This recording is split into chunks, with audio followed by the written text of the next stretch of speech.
tranquilas. Muitas vezes surgem vendavais, perigos, ameaças, mas elas estão ali, tranquilas. Elas se sentem seguras, porque seu pastor vai lá na frente. E sabem também que ele vai levar a um lugar agradável. Um lugar que certamente tenha comida, bebida, vai lhes dar alento. E é isso que nós vimos nesse texto. Agora, imaginem nós, do ponto de vista de nós, como ovelhas, naquele salmo que diz assim: o Senhor é o meu pastor e nada me faltará. Deitar-me faz em verdes pastos, guia-me mansamente a águas tranquilas, refrigera a minha alma, guia-me pelas veredas da justiça por amor do seu nome. Ainda que eu andasse pelo vale da sombra da morte, não temeria mal algum, porque tu estás comigo, e o teu cajado, e a tua vara e o teu cajado me consolam. Imagina, enquanto nós estivéssemos nesse percurso com o pastor de ovelhas, estivéssemos pensando assim. É isso mesmo, ele nos leva a pastos verdejantes, ele nos leva a comida saborosa e melhor, saudável, e nos leva à fonte de águas. Mesmo assim somos nós, meus irmãos, e Jesus dizia aqui, minha relação é essa com vocês. Eu quero ser íntimo, eu quero estar entrosado com vocês, eu quero ter relacionamento com vocês, eu quero que vocês conheçam a minha voz, e quero também que vocês sejam muito bem conhecidos de mim e eu seja de vocês, como eu sou do Pai. Não existe divórcio. Assim como eu sou com o Pai, eu quero ser com vocês.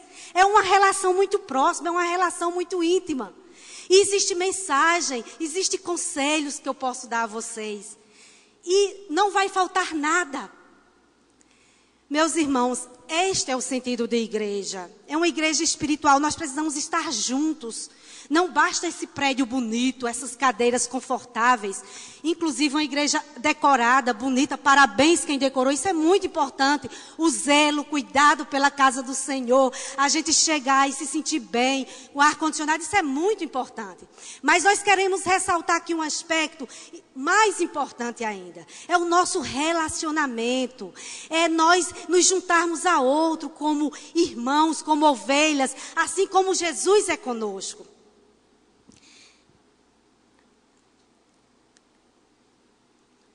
Jesus usou a figura do rebanho.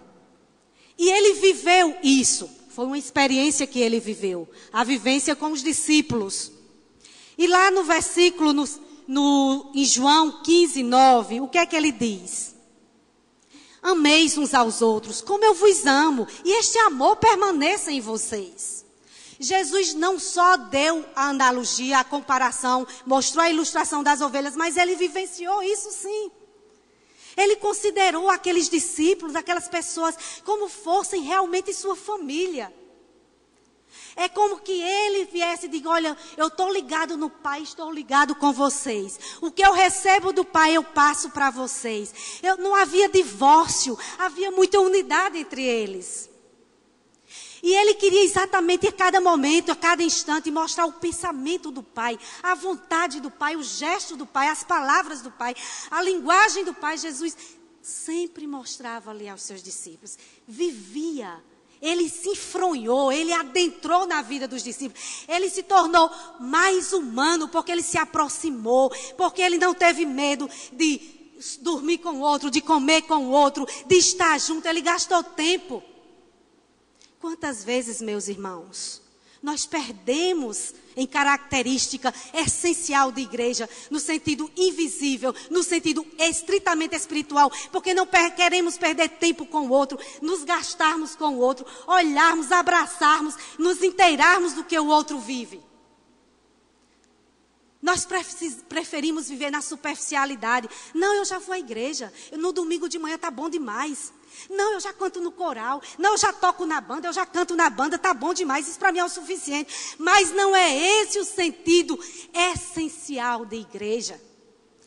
Esse sentido essencial da igreja existe desde o Antigo Testamento, não a palavra, não o vocábulo igreja.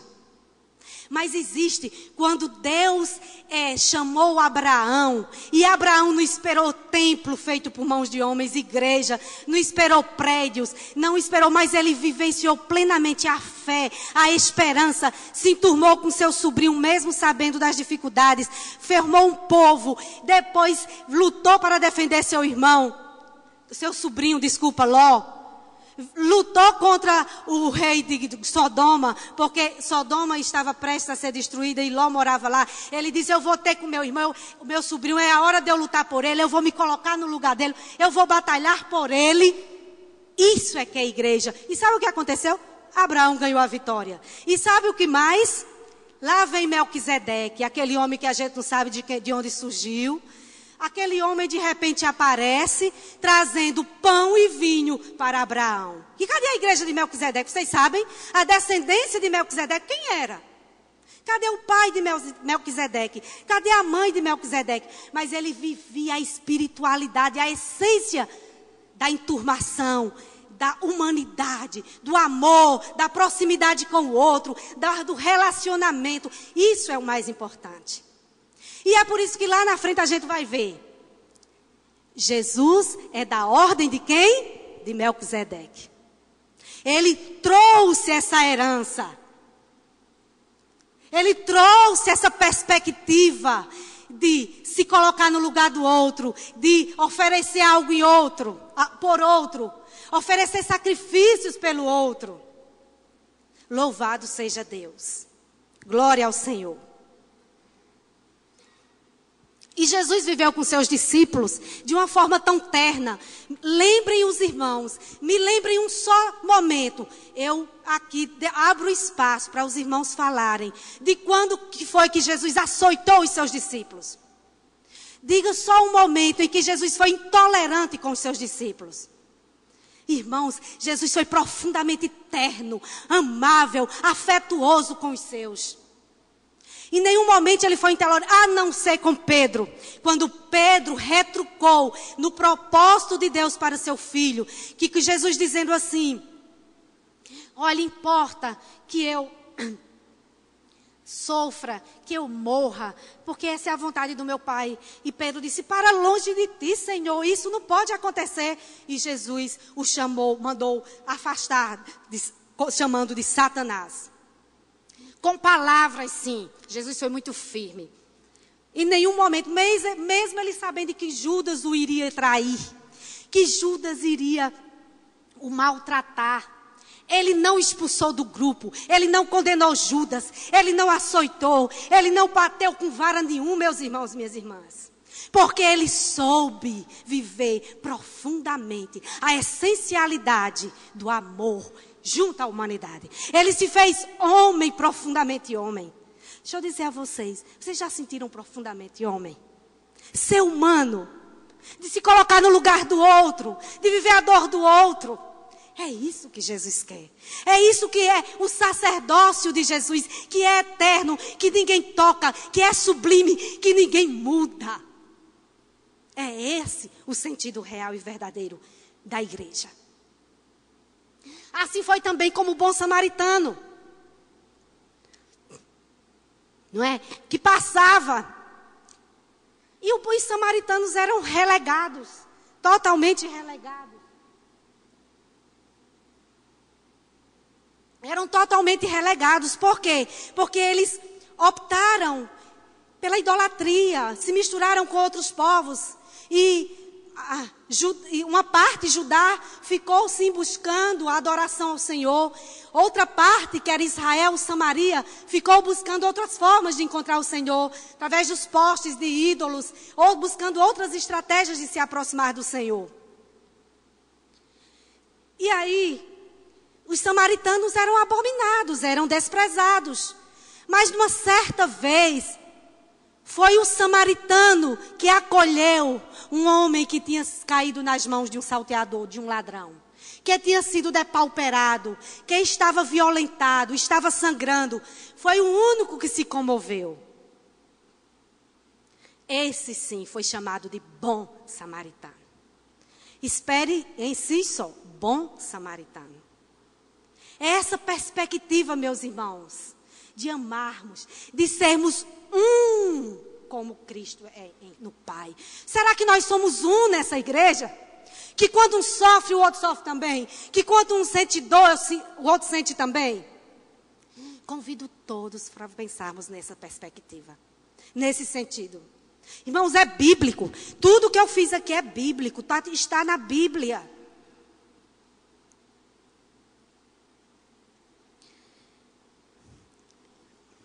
E Pedro, nosso discípulo Pedro, aquele que era bem furioso, não é? Ele terminou se enternecendo também. E João, aquele discípulo mais amável, uma vez ele disse assim, quem sabe onde está esse texto que diz, filhinhos, não amemos em palavra ou de boca. Ou seja, não amemos de discurso, de palavras bonitas, nem de dizer que faz e não faz. Mas amemos em obra, em ação e em verdade. Foi João, o apóstolo João que disse isso, lá em 1 João, capítulo 3. Disse também mais na frente, amados, amemos uns aos outros, porque o amor procede de Deus. Quem ama é nascido de Deus e conhece a Deus. Ora, quem não ama, não conhece a Deus. Esse é o princípio essencial para a igreja cristã, para a nossa igreja, para este aprisco. No texto de Hebreus, capítulo 5, versículo 1 a 10, nós podemos ler algo mais sobre igreja no sacerdócio de Jesus. Eu gostaria, se possível, se o texto fosse aí colocado, o comportamento sacerdotal que Jesus nos inspira a tê-lo. Hebreus, capítulo 5, versos de 1 a 6. Se não puder botar, a gente lê. Todo mundo procura aí na Bíblia, tá bom?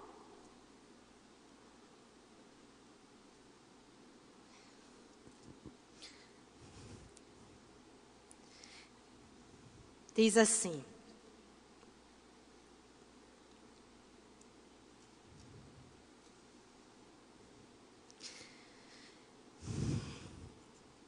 Todo sumo sacerdote é escolhido dentre os homens e designado para representá-los em questões relacionadas a Deus e apresentar ofertas e sacrifícios pelos pecados.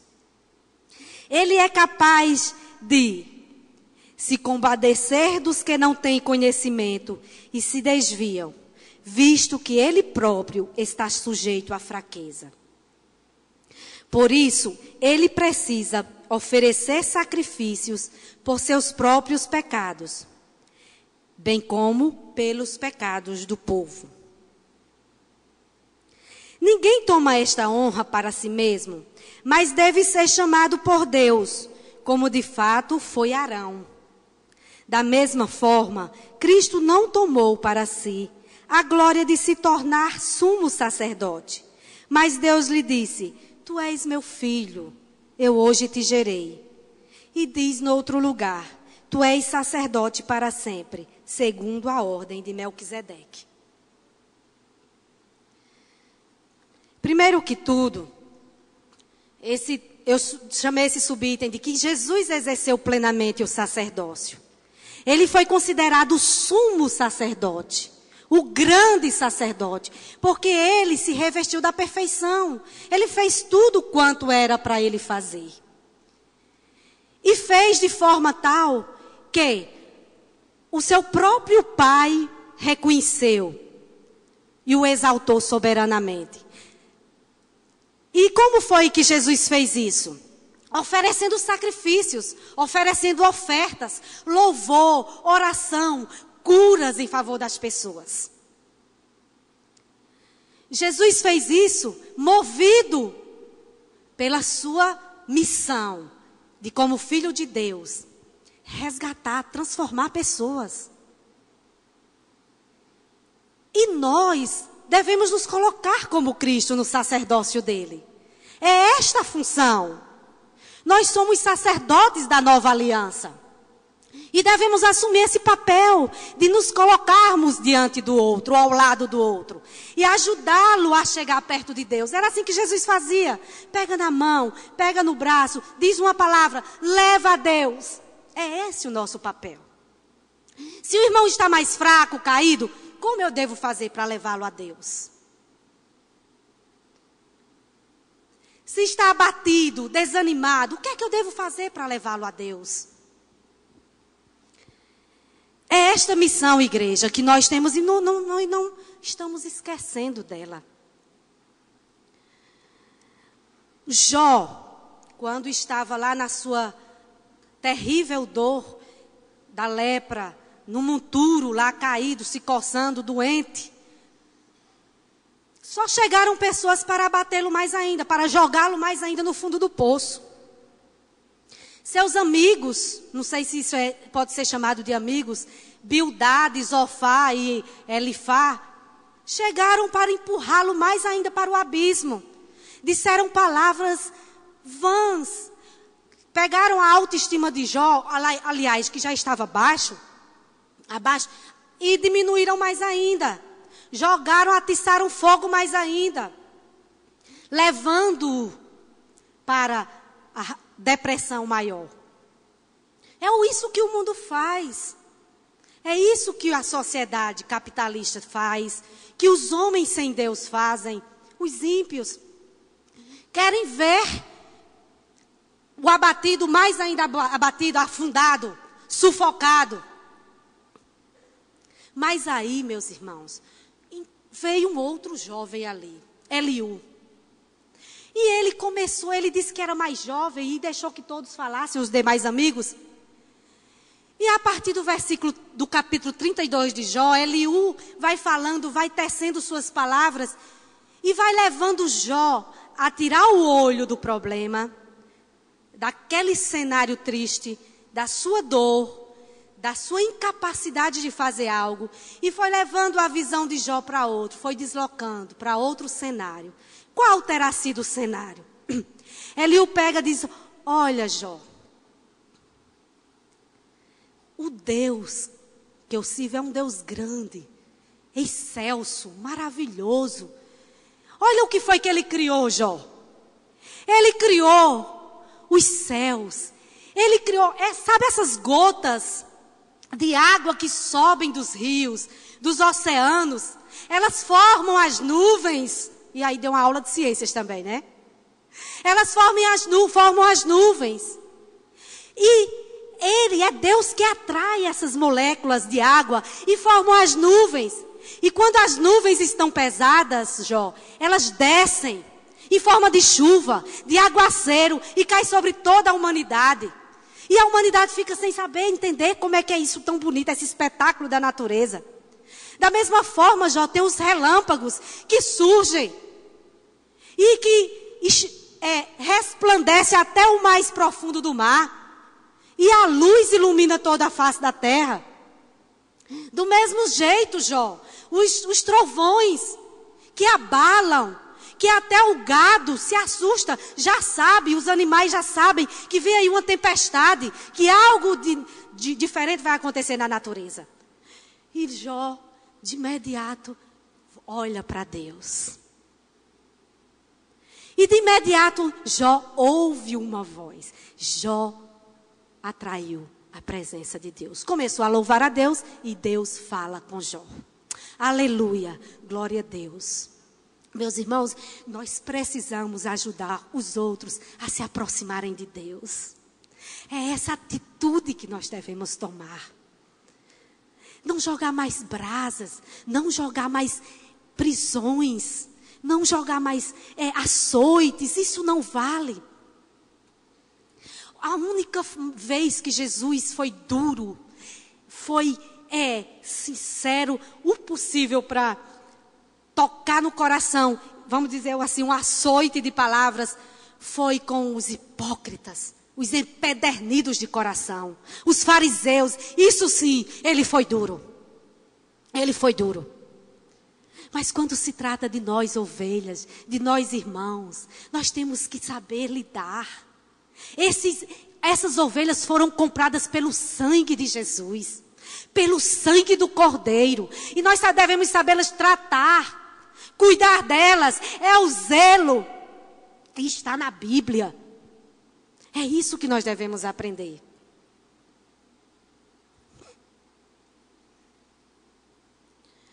Depois, nesse texto lido, eu aprendi também que a característica principal do sacerdócio é a compaixão.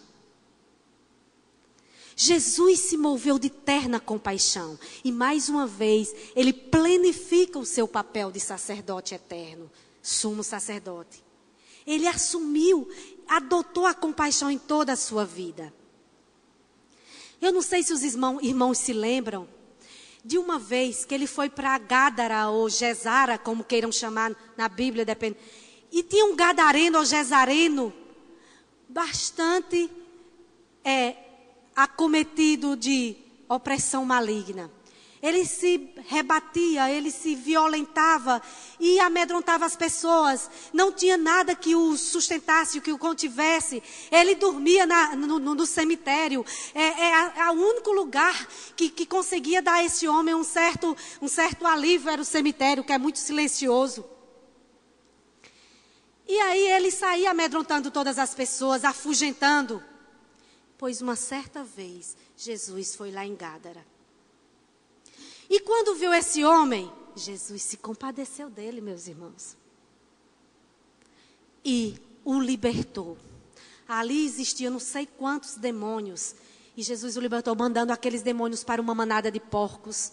E aquele homem queria seguir a Jesus. É a ti que eu quero. Eu agora sou livre. Eu agora te conheço a verdadeira liberdade. Eu posso proclamar o evangelho da paz, o evangelho que transforma. Meus irmãos e minhas irmãs, Jesus disse, não, olha, vai teu caminho, segue em paz. Vá lá para a tua família, para a tua terra, para o teu lugar. Jesus queria que ele fosse um discípulo por outras estradas. E, por incrível que pareça, os gadarenos expulsaram Jesus dali. Não quiseram mais ver Jesus. Foi um único milagre que Jesus fez naquela terra. Mas Jesus foi ali porque sabia que existia uma pessoa que precisava, demandava altamente da sua compaixão. Assim foi com a mulher adúltera, assim foi com tantos casos que a gente passaria dias e dias falando aqui. Compadecer-se, meus irmãos, é colocar ao lado do outro. Como eu já falei aqui, esse é o sacerdócio real, verdadeiro. É nos colocarmos ao lado, junto. Não só junto de corpo a corpo, mas lá nas convicções, lá nas intenções, lá nas necessidades. E terceiro, nós retratamos desse texto a questão da honra do sacerdócio que é dada por Deus. Lá no versículo, capítulo 5, que a gente leu nos versículos 5 e 6, disse que Jesus não buscou a glória para ele, mas foi o Pai. Qual foi a glória que Deus deu ao Pai, deu ao seu Filho, nesse momento aqui do texto? Ele botou uma coroa, ele botou as vestes lindas e maravilhosas do rei Jesus. Estava lá Jesus com vestes maravilhosas num palácio real. Foi isso? Foi não, meus irmãos. Foram palavras ternas. Este é o meu filho que hoje gerei.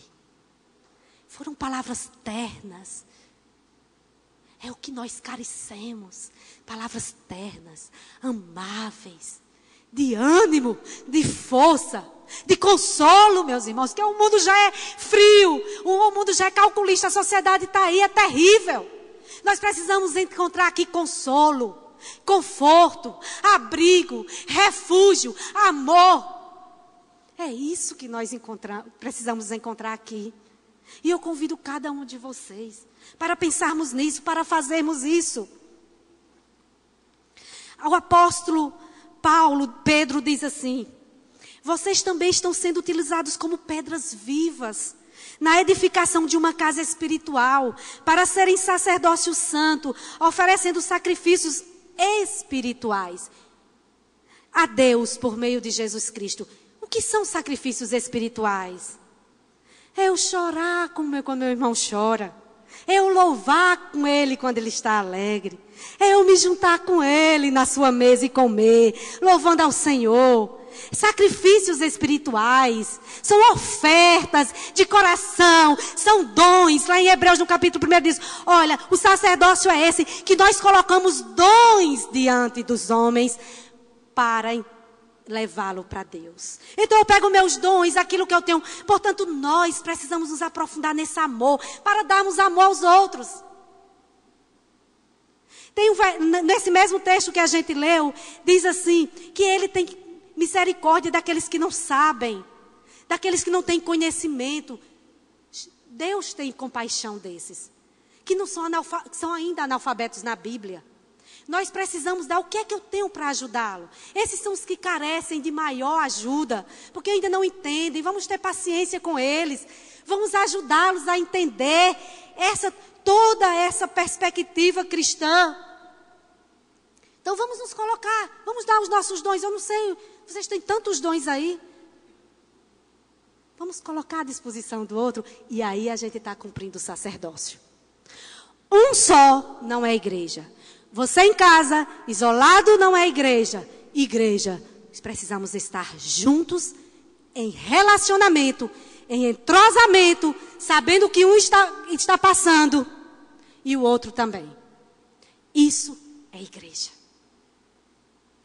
E ela só exerce o seu sacerdócio se tomar a atitude da compaixão, de condoer-se com o outro, de sofrer com o outro, de adorar também, de louvar também, de se alegrar também, de jubilar também. Louvado seja Deus. Vamos dizer que existam dois tipos de sacerdotes. Um que diz assim: eu já pago os dízimos, já dou as ofertas, já vou para a igreja no domingo, já tenho a Bíblia, né? Guardo o meu dia de domingo. Assim como aqueles diziam: guarda o sábado, a lua nova, não façam isso, não façam aquilo, não façam aquilo, não façam aquilo, porque eu já faço isso, faço isso, faço isso. Tem esse sacerdote que diz. Aí tem outro que parece com aquela história, que um ex-seminarista chegou na igreja para visitar o sacerdote lá, que estava o novo. E o ex-seminarista que viveu tanto tempo ali, chegou e disse: o quê? Isto é a igreja? Que eu conheci, que eu vivi tanto tempo? Era uma igreja linda, organizada, bonita, tudo no seu devido lugar. Agora é uma baderna, é um movimento, é tanta gente indo, voltando, é um barulho, todo mundo conversando. Que negócio é esse, sacerdote? Aí ele parou e disse: vem cá, você aí. Chamou um senhor. E disse assim: o que é que representa para você esta igreja? Aí o rapaz disse: olha, esta igreja representa tudo para mim. Eu estava embaixo de uma ponte, me trouxeram para cá, me fizeram homem, me fizeram cidadão, me deram amor. Hoje eu estou me sentindo digno. Hoje eu me sinto homem, eu vou, eu saio, eu compro e volto e com a maior alegria. E ia passando uma mulher. Aí o sacerdote que tomava conta da igreja: vem cá, mulher. Mulher, o que significa essa igreja para você? Ela disse: olha, esta é a família que eu procurei e não encontrava. Eu encontrei uma verdadeira família que me enlaçou no amor, me envolveu. E estamos juntos aqui. Deu o que der, a gente está junto aqui. E eu estava grávida. E ninguém me apoiou. Ao contrário, me chotaram de casa. Mas essa igreja me apoiou, me ajudou, me deu luz. E eu conheci o amor de Deus. Aí aquele ex-seminarista ficou assim e disse, tudo mudou. Aí o sacerdote disse, companheiro, eu aprendi a construir uma igreja hospitaleira, misericordiosa, de esperança e viva. Aleluia. Glória a Deus. É esta igreja que nós temos que resgatar. Esse é o sentido verdadeiro, meus irmãos. Se eu chegasse aqui e só tivesse paredes, colunas, para mim não serviria de nada se não fosse vocês. Se eu chegasse ali no café da manhã da escola bíblica, se eu não tivesse vocês perto, eu não seria feliz. Porque a minha felicidade está no encontro de cada um dos meus irmãos. Pode ter certeza. E por fim,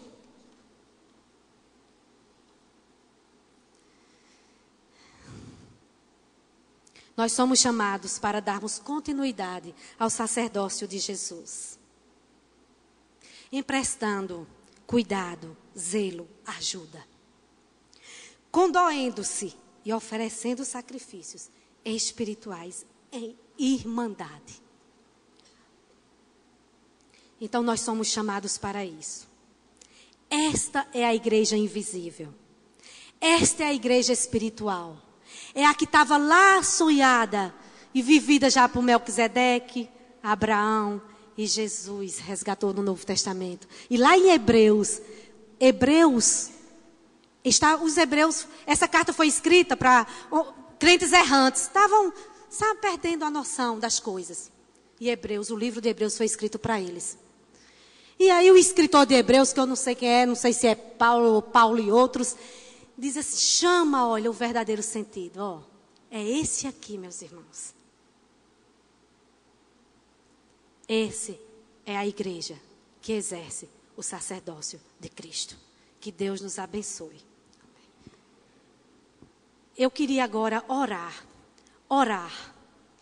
pedindo, fazer uma oração aqui, de modo que venha a bênção do Senhor, de enternecimento, de afetividade, de impulsão de amor, de calor humano para nós. Eu vou fazer essa oração em nome de Jesus. Amém? Vamos orar. Pai, em nome de Jesus, nós estamos aqui e sabemos que Tu nos colocastes aqui, Senhor, para exercermos o sacerdócio que o Senhor nos ensinou, que o Senhor comparou, que o Senhor vivenciou e que deixou o ensinamento na Bíblia para vivermos em irmandade, em verdade, em amor, em essência, Pai. Em nome de Jesus, queremos que o Senhor agora nos envolva com os laços da união, Senhor. E agora eu entendo, Pai, quando o salmista dizia, olha, quão bom e quão suave é que os irmãos vivam em união.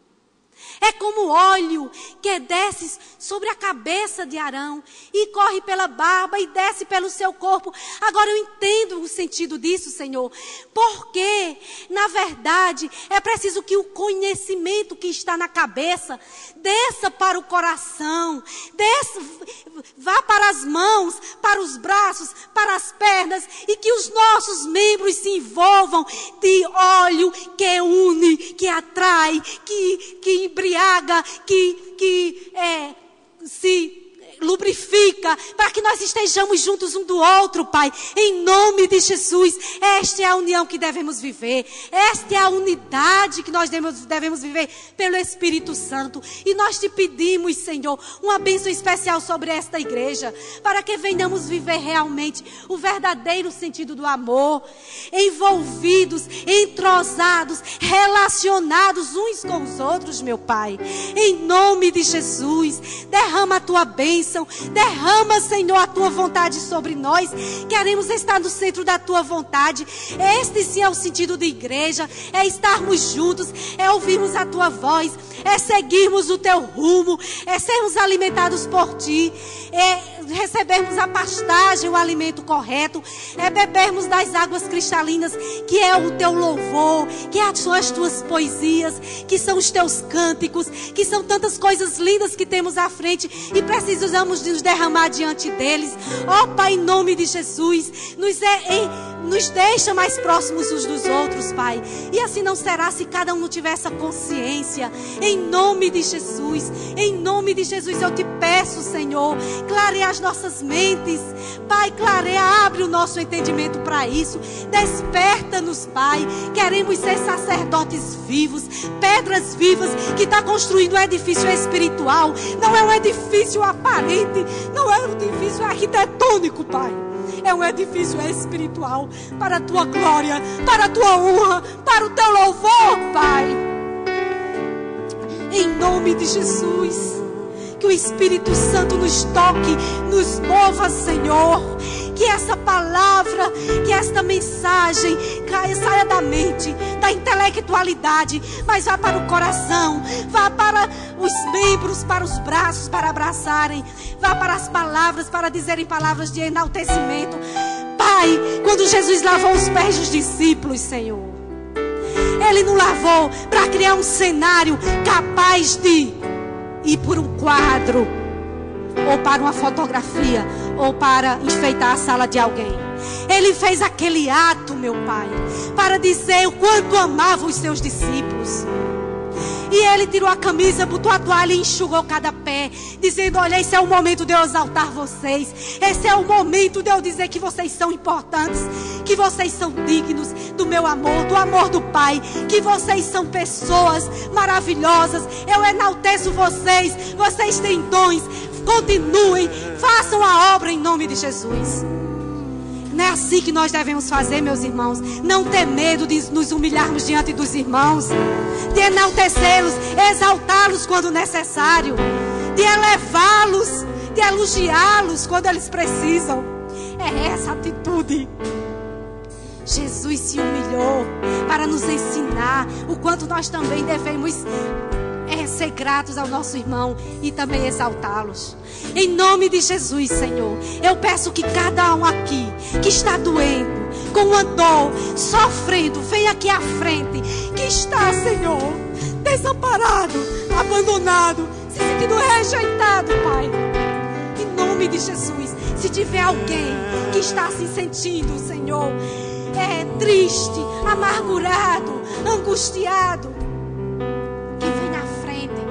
vem na frente, em nome de Jesus. E eu queria pedir que aqueles que não estão, que estão bem, que estão alegres, que estão jubilosos, vem alguém aqui fazer companhia a essa irmã. Vem alguém aqui exercer o sacerdócio com ela nesse momento. Esse é o sacerdócio, meu irmão, de se colocar com ela para orar, para conversar com ela, saber qual é o seu problema, saber qual é a sua dor. Em nome de Jesus, Senhor, que estas pessoas aqui, que esta irmã querida possa receber o nosso apoio, o nosso amor, o nosso carinho. Dizer que é fase, que é crise, mas nós superamos pelo poder do teu nome, pela promessa da tua palavra, que tudo passa, que todas as coisas passarão, mas a tua palavra não há de passar, Senhor. Que tu és fiel, que tu cumpres, meu Pai. Louvado seja Deus, glória ao Senhor. Pela nossa querida irmã, que ela receba, Senhor, o nosso amparo, que ela receba uma palavra de força, que ela seja tocada e movida pelo Teu Espírito Santo, que ela supere essa fase, que ela supere essa dor em nome de Jesus. Queremos te pedir em favor de Daniel, que não está aqui nesse momento, ele que sofre aquela dor, a dor de ser cirurgiado, Senhor, a dor da preocupação. Liberta aquele jovem, esteja com ele, Senhor, cuida dele, meu Pai. Tu sabes a preocupação, tira a ansiedade, meu Pai, em nome de Jesus. Te colocamos também, Senhor, a vida do Emanuel, que não está aqui, mas sara a sua família. Leva a palavra que a palavra seja saradora, curadora ali. Que haja libertação, a salvação completa ali. Cuida daqueles jovens, Senhor, em nome de Jesus. Ó Senhor, os que estão doentes nessa igreja, cura, sara, Senhor. Que nós possamos nos preocuparmos com eles, porque eles se não estão aqui é porque algo está acontecendo. Tenha misericórdia, meu Pai. Te agradecemos pelo que tu fizeste da vida de irmã Fátima, aquela cirurgia do coração, Senhor. Muito obrigada, porque foi o teu favor, foi o teu dom que esteve com ela, foi a tua preocupação que a sarou, meu Pai. Glória a Deus por isso. Te agradecemos pela vida do pastor João, que também está são e salvo, Senhor, porque teu dom esteve ali. O teu sacerdócio mais uma vez foi cumprido. O teu querer, a tua vontade perfeita, Senhor. Tu ouviste as nossas orações. Muito obrigada, Pai, porque nós queremos uma igreja viva, que se preocupa um com o outro, que vive com o outro, que te adora, meu Pai, em nome de Jesus. Irmã Margarete, que está com a perna doente, Senhor, cuida dela, sara, Senhor, transforma aquela situação, em nome de Jesus, em nome de Jesus, é assim que nós te louvamos, em nome de Jesus, amém. Aleluia, Senhor.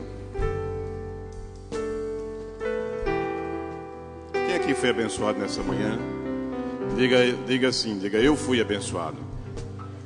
Amém, Senhor. Quero ler um texto para nós encerrarmos agora. Aqui, hoje de manhã nós, no pequeno grupo, na nossa sala de aula, nós estávamos falando sobre isso. Sobre perdão, sobre mutualidade, sobre compaixão, sobre misericórdia. E Deus, Ele falou no nosso coração. E eu guardei um texto que eu queria que você guardasse agora, quando você sair para a sua casa, você guardasse no seu coração, se pudesse chegar em casa, pudesse ler esse texto, que tem lá no livro de Gálatas, capítulo 5, capítulo 6, do verso 1 ao verso 4, diz assim: irmãos, se alguém for surpreendido em algum pecado, vocês que são espirituais deverão restaurá-lo com mansidão. Cuide-se, porém, cada um, para que também não seja tentado. Leve os fardos pesados uns dos outros. É tão difícil isso. Tão difícil.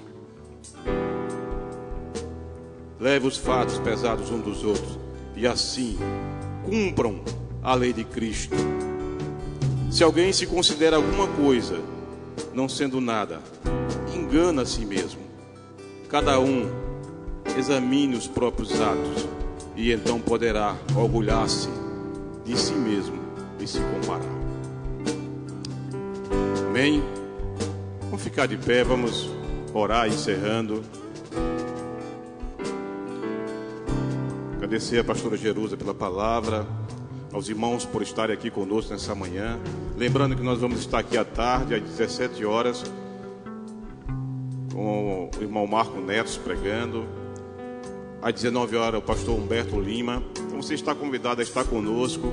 Quarta-feira que vem teremos o nosso culto de unção, de libertação e unção com óleo. Você também pode vir estar conosco aqui, apresentar ao Senhor seus pedidos, dar testemunho aqui à frente.